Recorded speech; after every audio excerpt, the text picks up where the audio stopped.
Welcome to the episode of All That Jazz. I'm your host, Matyash, and here with me again is Danielle. Hi. Hi. So today we have, it's a different format. I'm trying something different. So we have set stories. A couple days ago, I think it was a week ago, Kenny Smith on his TNT show uh, said they were talking about Montrezl Harrell. He called Luka Doncic a BS white boy, which is, I guess, I've researched and it's pretty common for white players to be called that. But if that was the other way around, wouldn't that be kind of racist, right? Yeah, it definitely would have been racist. It would have been a big deal. They would have made a big deal about it and been like, oh, this is what we're fighting right now. So, I mean, it's just ridiculous. There's always a double standard.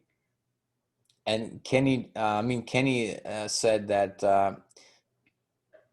on the TNT show that apparently we tried to find the link, but we can't find the actual link. But it used to be I'm maybe it's still on YouTube, but basically, Kenny Smith said it's not racism because it doesn't have any power in it.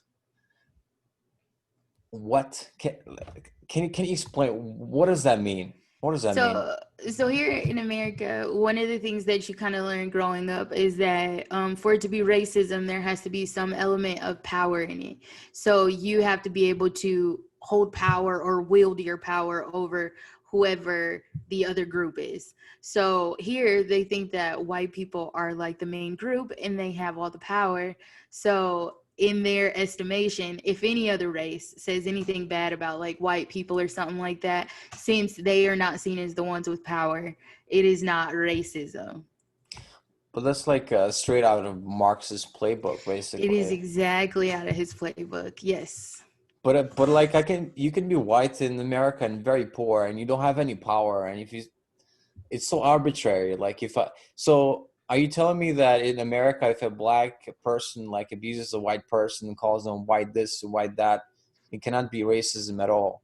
Yeah, for a lot of people, like it's not racism because they don't actually have any power. So if they do it to like a white person, and this is crazy. I'm appalled that we've come to this point, but say they did it to a white person who's super poor and everything, and say the black person is rich and they did it to them, more people would be like, "You're just kind of a hypocrite," as opposed to calling them racist, which is really sad because I mean it definitely is racism.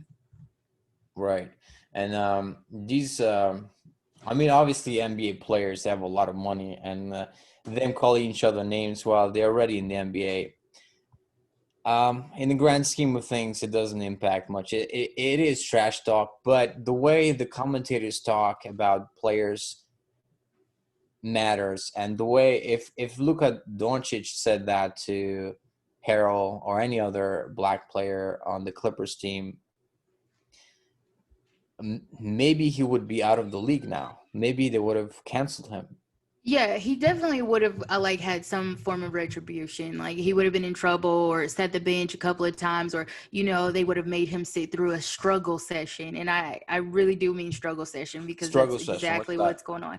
So if you have read anything about the Chinese Cultural Revolution, they would get people who didn't agree with them and they would make them sit through these things called struggle sessions. They would yell at them, they would chant at them, and basically force them to apologize for wrongs that they felt they committed or things that they felt were not right to these people and against the state. And they would basically like beat them mentally and physically until they went along with what they wanted. So if Hmm. Luka had said this, he would have had to sit through a struggle session. But you think he would still be in the league though? I think he'd still be in the league. He would just have to apologize to everyone. And like I said, sit through a struggle session, listen to all of their hurts, pains, wants, all of these really put upon millionaires. uh, is that what kind of the Black Lives Matter is doing that to people that aren't conforming? I don't know if you Yes. saw, there was a video with this lady didn't raise her hand.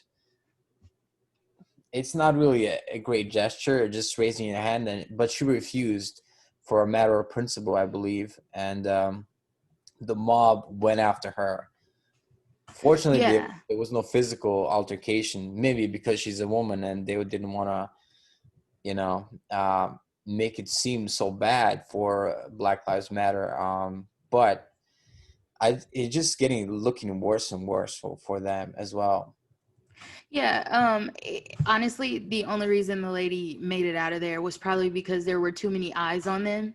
If she was by herself and she didn't do that, I guarantee you she probably would have got hit a couple of times, probably beat up a couple of times. But that is actually that struggle session that I was talking about before. So really what we're watching happening right now in America is just like this Marxist ideology, just kind of like overcoming our culture. It's really sad, but they've been teaching it in our schools for a very long time. And I don't think parents or even our government was aware what was going on. But there's so many young people right now that believe that. And so they act accordingly. Do you think it's gonna end at some point? Do you think the Marxism? Do you think it's reached its top? Do you think, I don't. And the only reason why is because every time they try it and it fails, there's always a group of people, well, it wasn't done right. It wasn't actual Marxism. It wasn't actual communism. We need like the purest form of it. So there's always people that are like, oh, well, it didn't actually happen. That wasn't actually it. but people are gonna say, like, I can already hear people say, but because you're a Black person and you espouse these views, you must be somehow brainwashed by the white man, or then you've heard last time you spoke, you said all the names people call you. And this is I think a very easy cop out, because they call you names instead of actually debating, which is a lot of what happens, right? Yeah, that's definitely true. And I think the main reason is because once you start to ask questions, they don't have answers for it. I mean, you can watch YouTube video after YouTube video. Whenever someone like confronts them with truth or facts, they start to call you names, or they'll say, well, that is just a system of white supremacy, or the only reason you know those facts, or you only know the knowledge that you know is because of white supremacy. So it's wrong. So you can never get like break through that like mental barrier. That's why I'm like, I'm not so sure that Marxism has seen its end yet, because it's like so ingrained in these people's mind. I don't know how you get them out of that, honestly. Right. It's like a train momentum. Even if you stop running the train, it's gonna keep going, and that's just Yeah. scary. And I think we're just seeing like I think it's gonna get worse before it gets better. That's always my prediction for the past couple of years. Okay, I wanna. They always talk about white privilege in U.S. and there's been some interesting cases recently where this historian called Jessica Krug, I believe, associate professor at George Washington University. I'm sure George Washington is rolling over his grave over this story. Basically, she was lying about being Black. She identified as Black, but obviously she wasn't Black. I don't know what she was using, tan or just making herself appear Black. No, why would that be? So here in America, you get like brownie points for being something other than white. So everyone says we have this system of systemic racism, and we have one, but it's not the system that you think. So we have a lot of stuff like diversity quotas and affirmative action, and those quotas in the affirmative action, it basically holds white people in the same place. But if you're anything other than white, it basically gives you a foot up in anything. So Right. basically, that's why she would, for all of these years, claim that she was something other than white. And she's not the only one. We actually have a couple of like high profile cases of this in America. Probably one of the biggest is Elizabeth Warren. She is a senator here in the United States. Right. For the last 40, 50 years. She basically has told everyone that she is Native American. And I mean, this lady is like the whitest white person in the entire world, blonde hair, blue eyes. There's no way she's anything other than white. And so for all of these years, because you get a privilege for not being white, she has claimed to be something else.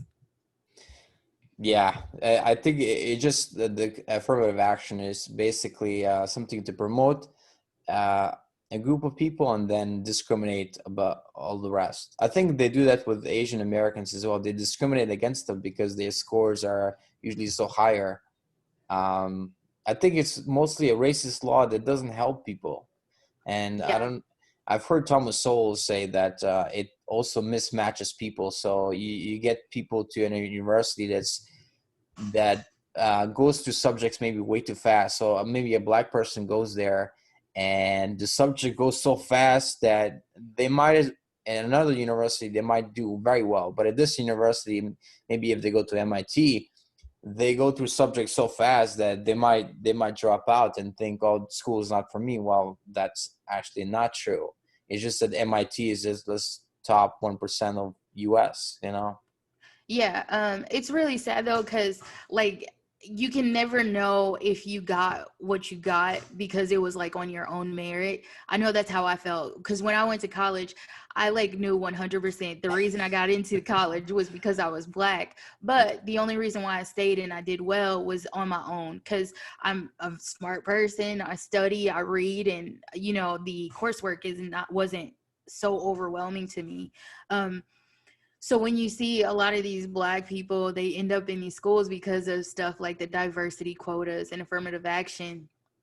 It really kind of like it hinders them. That's why one of the biggest things that they always ask for when they're in college is extra money for like counseling services and stuff like that. But it's because you've been held back. Like you're sitting here and there's all of these people who are progressing so far ahead of you, and you are like, oh my gosh, this is like a big blow to me as a person. What's wrong with me? And you think that the issue is the other people. It's not the other people. It's just that you were kind of just mismatched. And I mean, it kind of sucks, but just look for something that you think would be better for you. Maybe a Mhm. state school or something like that would probably just be better. No, they would say back that you are racist. You think black people can't succeed. You know, you're white on the inside or Yes. whatever. I'm an Oreo. By the way, Jesse Peterson says that with pride. He's Yeah. like, yeah, I'm an Oreo. Yes. He's like, I used to be black on the outside and the inside. Right. Oh, and this professor then, I found it funny that she said she canceled herself, basically, as it seems like it's like a religion, and if you do anything wrong, it's just the cancel. In this case, she canceled herself, and people being canceled is just like it's like the in the old Catholic style. You just like you cancel people that are just all kinds of books that are immoral. I see the same parallels, but the Catholics might have had better um, standards that could be argued. But here it's just like whoever we disagree with strongly ought to get canceled. It's just anyway. Moving on. Um, Okay.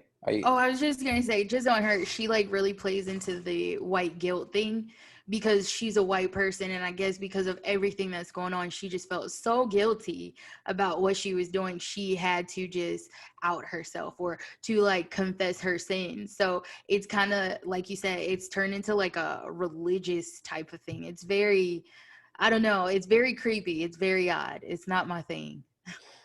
it seems like institutionally blacks have an advantage in US, well, because a lot of the universities are actually so eager to promote them that people don't realize, and then people are fed back by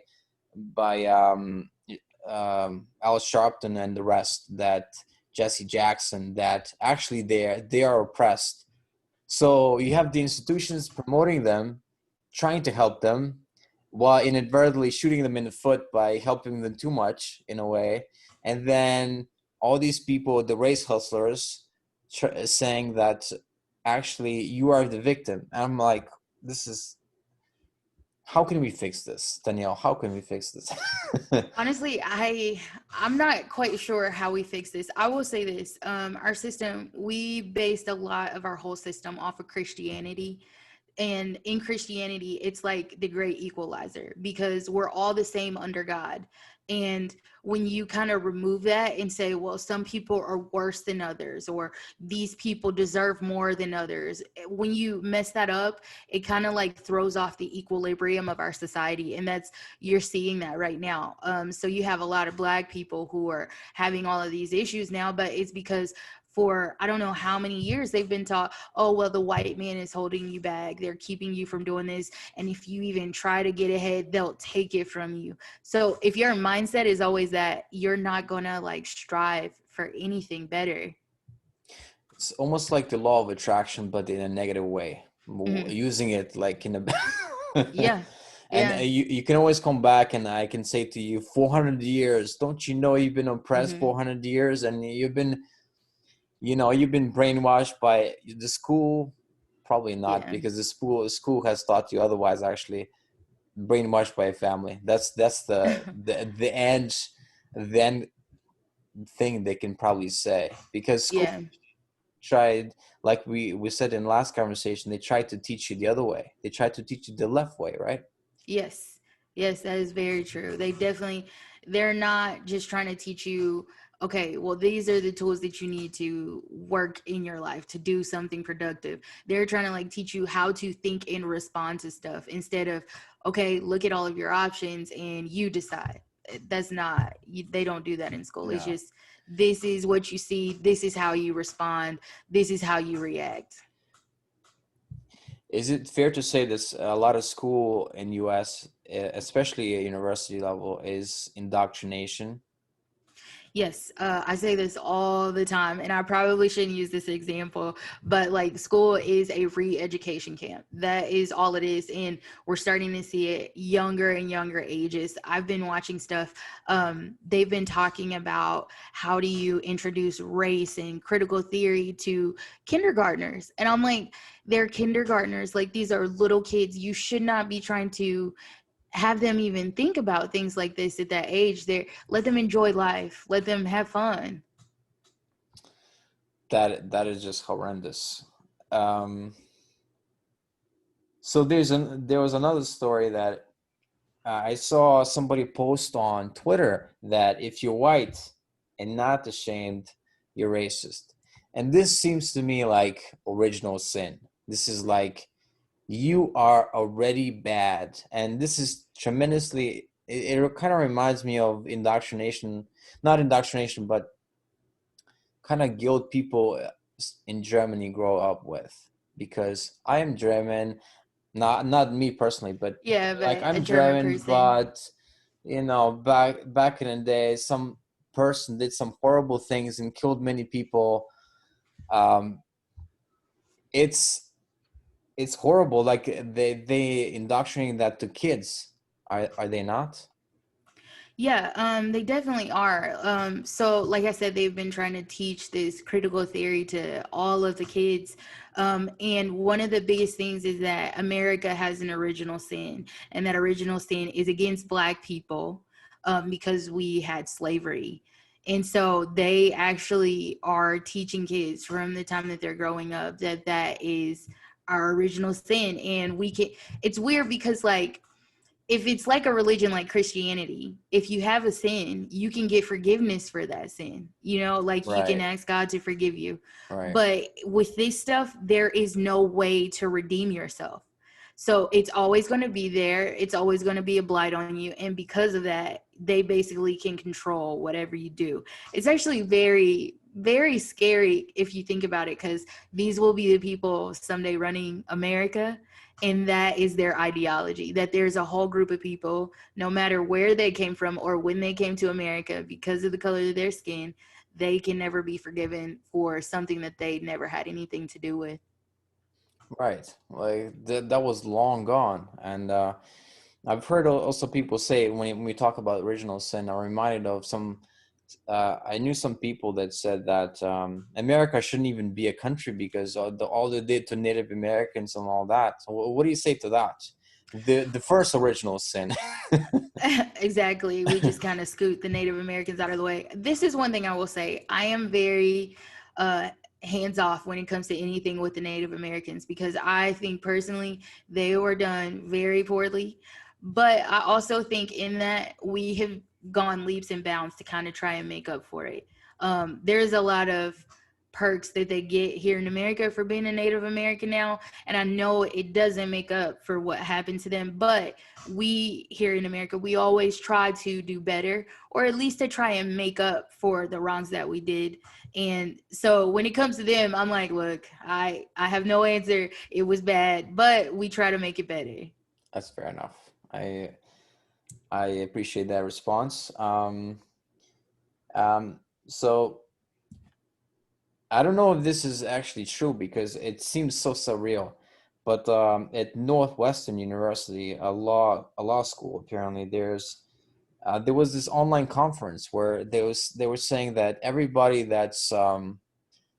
uh, everybody that was law online was apologizing for being a racist. Like it seems like, again, throws you back to the old school confession, just confessing everything, just even if you don't have anything, just trying to get something out. Well, is this like a progressive, almost like a, I just don't know what to say to that. The people that probably haven't done anything racist in their life are apologizing. So this again goes back to the Chinese Cultural Revolution. These are struggle sessions. They are trying to beat out of you anything that they don't want in you. So they don't want you to be an individual. They don't want you to have any pride or, feel proud of yourself or what you've accomplished. They don't want any of that. So again, this is what you have to do. You have to confess, you have to apologize and do all this stuff. I actually was thinking about this. I think the issue is so many people on the left actually are racist. And I think that they think everyone else is too. And I think that's what's causing this kind of like friction, because they've all been taught this whole Marxist ideology of people who have the power, the oppressed, and the oppressor. And if they're actually all racist, then they probably have done a lot of racist stuff. A little while ago, I don't know if you even saw this, but a lot of our celebrities did like this whole video about how the many ways that they were sorry for not promoting a Black person or a person of color, or, Right. not putting them. Celebrities. Yeah. Yeah. And I Yeah. was sitting here and I'm thinking, well, out here in the real world, we don't do that, but you guys do. So it's not us that's racist. It's just a lot of these more wealthy, liberal, or leftist people. And I actually think a lot of them are racist. But maybe in some cases they were actually making stuff up, trying to look good by confessing the sin. I don't know. It just seems so like, ugh. I, but I don't know if this is like this is a really radical statement that you're putting forth. You're saying basically that a lot of them are racist, and actually they are projecting onto other people. Yes. Wow. So I have done a lot of stuff on the right. So I never have any like people on the right never call me names. They never mention anything about me being Black or any of that stuff. Like, it's not a thing. But if I'm ever confronted by people on the left, a lot of them, I've even had like white people call me names, like bad names, like things that white people shouldn't say to a Black person. And they do it all the time. And I'm Oh, like, do you not see how that's racist? But I guess to them, because I'm on the other side, maybe I'm a race traitor, or I don't know my history enough. That's wait, one wait, of the wait. things I get all the time. Because of your convictions and because you're Black, they call you Yes. the N word. Yeah, I've been called that. Yeah, it's crazy. And it's like, you don't see like the hypocrisy in what you're doing. I can go to the right and they will never say anything to me about it. But I can come on this side and you guys call me names because I just have a difference of opinion. I mean, that's really why I think there's a lot of them that are racist. Wow, but by a white person you call the N word. Yes. Wow, that is shocking. I mean, And it happens all the time. but I think the good thing, at least, about the YouTube culture and everybody's having cell phones that have cameras, is that a lot of that is getting more and more captured. Um, Yeah. so that's at least one great thing about that. Yeah. Um, okay, so again, going back to systemic racism, this is from personal experience. I recently added somebody, and I tried to debate a little bit about facts about systemic racism, and the person is like, it's a fact, and I assume that my friends are reasonable enough to know that systemic racism is a fact. And that to me, it just says you just it's just a belief system, and if you Yeah. question that, you're done. Yeah, so you're not allowed to have any other thoughts outside of that. If you do, it's white supremacy. And you've just been brainwashed by white supremacy, which is it's so weird. Like it's like how can I just not have a difference of opinion from you and you have to just like jump to I'm a racist? Like it's weird. But in actuality, when you look at the facts, it does prove that systemic racism is not a thing. I think I mentioned it before. Like we do have a systemic racism. It's just not what people think. It's just to hold one race back and promote all of the others. And so people want to say, well, they're holding back blacks. They're not. Black people have so much power here in America. I mean, for the last 6 months, all we have done is talk about race in America and bend our knees to Black Lives Matter and all of these black people. I mean, you can be a black criminal, basically like sexually assault a woman, steal her car numerous times, come back to her house, get in an argument with her, and then you get shot by police 9 times because you were breaking the law and wouldn't stop when they asked you to and you had a weapon. And then you make $2 million because people were like, he's black and the police did this because he's black. I mean, I'm so shocked by everything that's going on right now. Are you referring to the person that was like shot just recently? Yes, Jacob Blake in Kenosha, Wisconsin. And because of him, the NBA went on a 3 day or 2 or 3 day hiatus because or protest we should call it, because they were we cannot, the game must not go on because this happened. Yeah, I mean, it was just so ridiculous. And then there were some other athletes from other sports who did the same thing, but it was just like you guys did this from emotion and you didn't even know the whole story. Like the guy had a restraining order against him, which meant he was not allowed to come near this woman. He came anyways. I mean, he broke into her house numerous times. He beats her like a couple of times a year when he gets really drunk, and he sexually assaulted her. And I'm like, this is the type of person that you're going to stop work for. This is the type of person that you're saying, oh, well, Black Lives Matter. And but it's like, why do you have to find like the worst possible examples of these people? Yeah, you know what it is? It's like people see the video and that's all they see. But if people saw the video of him abusing his girlfriend or whatever, that would be that would be a totally different story. Then you would counteract. But then is because people go only by the short clip and then like, yeah, Yeah. made up on mind. That's the person. That's how they are. And this is the downside of social media.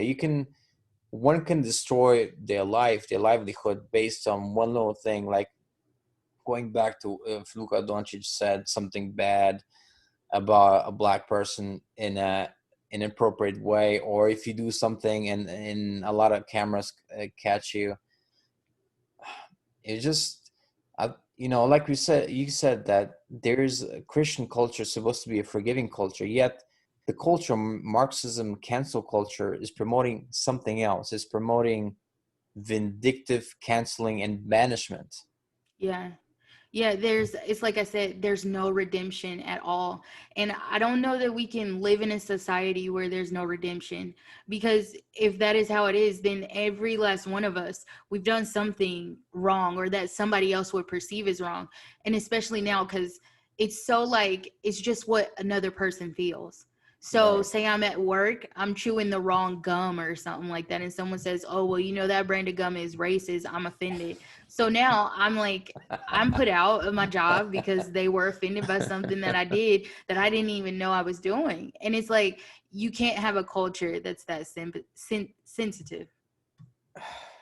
Maybe the counteract is to go on the offensive and get a detective and try to find something in their life they're doing wrong and then post it all. No, I think that goes in the wrong direction. Sorry. It's just Okay. more cancel culture. Yeah. Okay. And last but not least, okay, Tomi Lahren. This is a great story, isn't Mm-mm-mm. she? All men are trash between, what did she say? Between 18 and 65. I think she was just referring to people in US. I'm not sure how much she traveled outside US, but let's just say for US for this one. Um, yeah, that's a broad range of people, 18 to 65, all men and Yeah. trash. But then, to be fair to her, she backtracked then and said, that's not what I really said. But let's just focus on the first video because I think, because she was speaking from emotion, but she was speaking on a lot of things that she believes in. But then she got Yeah. backlash and then she backtracked. Yeah, I Anyway, think Fox was probably like, we might have to relook at your contract if you're going to say stuff like that. And she was like, oh, let me apologize. so what do you think about her comments? I think Tomi Lahren is a feminist and she doesn't really realize that she is. Just the way that she talked about men is classic feminism. Okay, Um, I'm not understanding. So what about the way she? Because I can kind of get. I told a friend, let me just see, and that uh, the point about she made, if you're single, like be single. That's actually, and make plans. Those two things kind of make sense. Yeah, no, I Right. definitely agree with those. And those were the only 2 points I agree with. Okay. It's okay. But, and this is the other thing, you got to think of the type of guys that you're looking towards. You don't go after people that you know are playboys.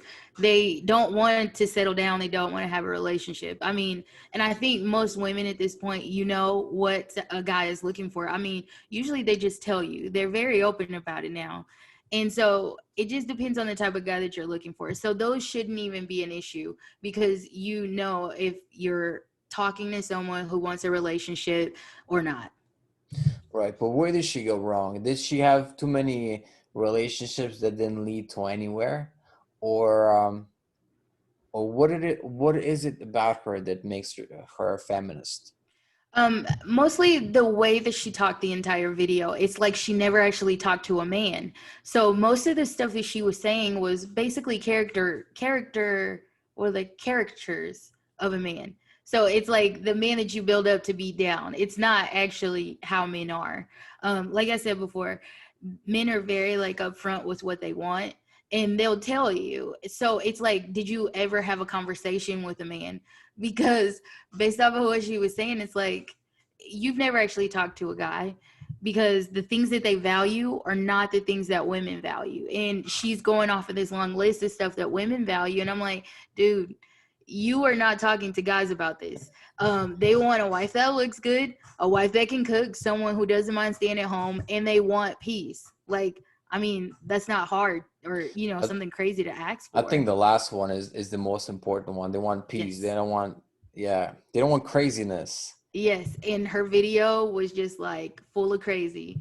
It was just like for every guy that ever dated her, I know they were like, man, that was a big bullet that I just dodged because she was just insane. And you got to think like that's how she thinks under everything is that exact way. If she didn't like something you did, she would not have a problem going off on you and calling you the B word.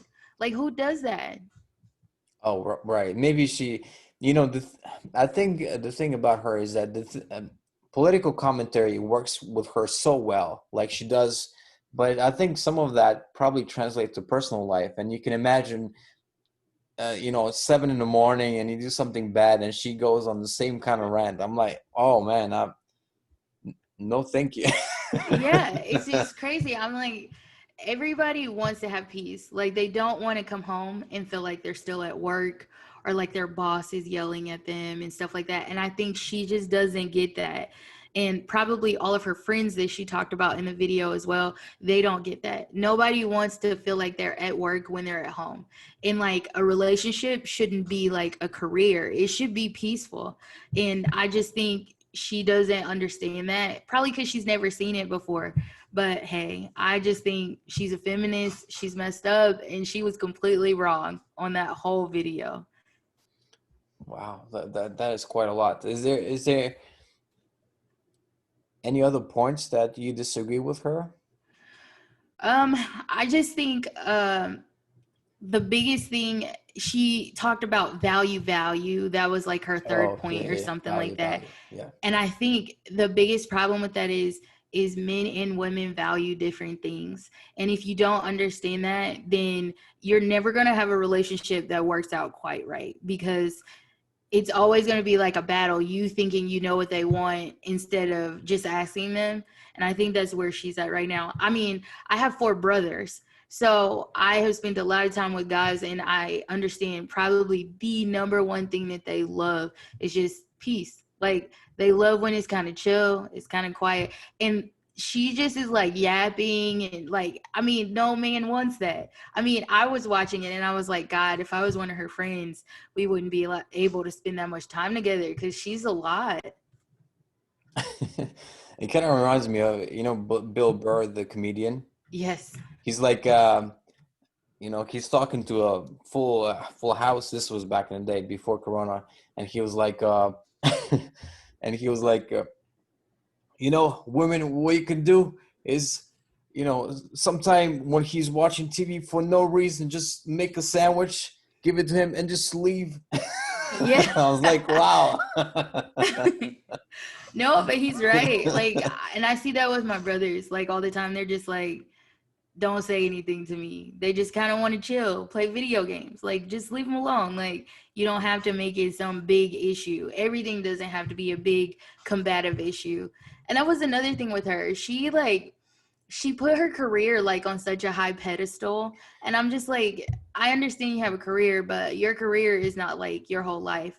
And what guy wants to sit at home with you, wake up in the morning at like 6 a.m. and start talking about Donald Trump every morning? Who wants to do that?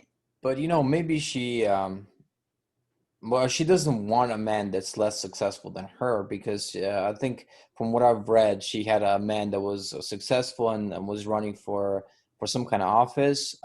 She didn't seem much supportive in that.